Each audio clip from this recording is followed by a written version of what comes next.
그러면 이제 이어서 논술이 이런 특징을 가진 시험이라고 한다면 논술을 학습했을 경우, 논술 공부를 했을 경우에 쉽게 얘기해서 논술 공부를 하면 어떤 효과가 있느냐, 여러분들의 입장에서는, 수험생 입장에서는 그 부분이 가장 궁금하실 것 같은데요. 세 가지 효과가 있다라고 아까 제가 설명을 드렸었죠.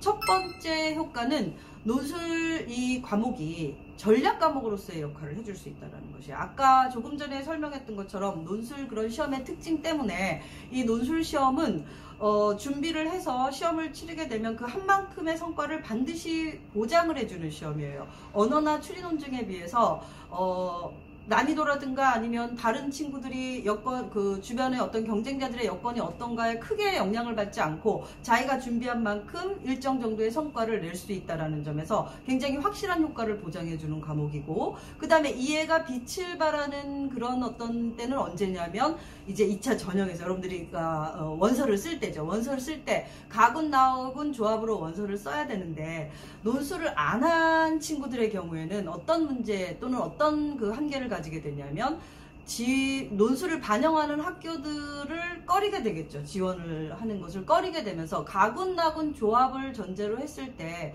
지금 18개 교가 논술을 반영을 하고 있어요. 그러면 18개 교 조합에서 논술을 반영하지 않는 학교를 지원하겠다 이렇게 헤매게 됐을 경우에 지원의 폭이 굉장히 적어질 수밖에 없겠죠. 그리고 이제 약점 아닌 약점을 갖게 되고 지원을 하게 되면서 불안한 마음을 계속 유지해야 되는, 반면에 논술을 일정 정도 연습을 해서 기본적인 수준의 글을 쓴 친구들의 입장에서는 반영률에 상관없이 가나군 조합을 택할 수 있다는 점에서 매우 자유로운 입시 전략의 구도를 잡게 되겠죠. 좀 폭이 넓은.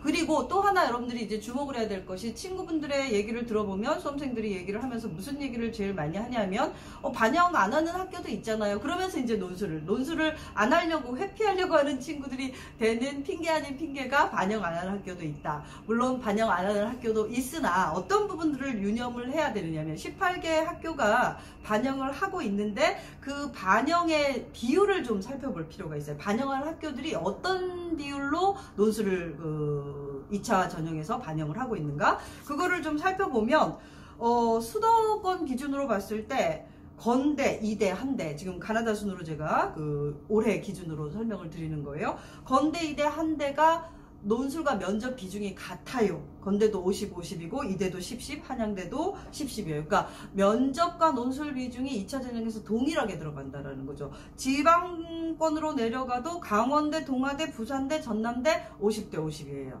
동일 비율로 반영이 되는 거죠. 그러니까 면접과 동일한 비율로 논술이 반영이 되는데, 면접은 리트시험 마치고 준비할 시간이 있죠. 3개월이라는 시간이. 근데 논술은 그 리트시험 날 치러지고 나서 그 결과치를 안고 그대로 지원을 해야 하기 때문에 만회할 길이 없는 그런 과목에서 미리 준비하지 않으면 낭패를 볼 수 있는, 예기치 않은 낭패를 볼 수 있는 그런 위험 요소를 가지고 있다라고 볼 수가 있겠어요. 그리고 이 동일한 비율이 아닌 학교들도 보면 3분의 2, 면접 비중 3분의 2, 그 다음에 2분의 1까지 올라가고 있기 때문에 여러분들의 입장에서 봤을 때는 깜깜이 전형의 한 요소로서 매우 위험한 요소일 수 있다는 측면을 고려하셔야 되겠어요. 다시 말해 준비를 하여서 일정 정도 글을 작성한 친구들의 입장에서는 이것이 나의 자리를 지켜주는 보험 과목, 전략 과목으로서의 위치를 점유할 수 있지만, 그렇지 못한 친구들의 입장에서는 약점이자 이것 때문에, 정말로 최악의 경우는 이것 때문에 내 자리를 지키지 못하는 그런 상황에도 마주치게 하는 과목이 바로 리트 논술 과목이에요. 그러므로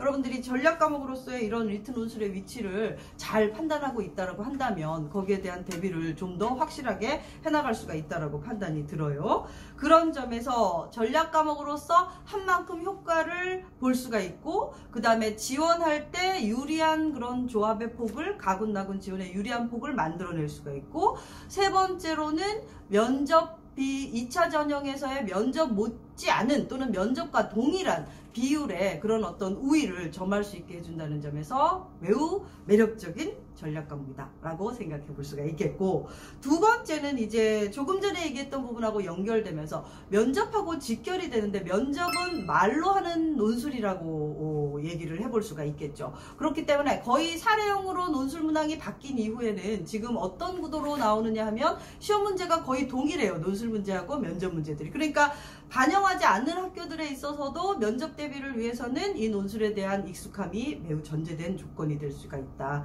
입시 초반부터 쭉 준비를 해온 친구하고 마치고 나서 3개월 준비를 한 친구들하고 이렇게 견주어 봤을 때 당연히 우위를 점할 수가 있겠죠. 많은 훈련을 해왔던 학생들이. 그런 면에서 면접하고도 직결되는 부분, 심지어 논술을 반영하지 않는 학교의 전략으로서도 매우 유의미한 효과를 발휘해 줄 수 있다. 그것이 이제 두 번째 효과라고 볼 수가 있겠고, 세 번째 효과도 매우 중요한 효과인데요.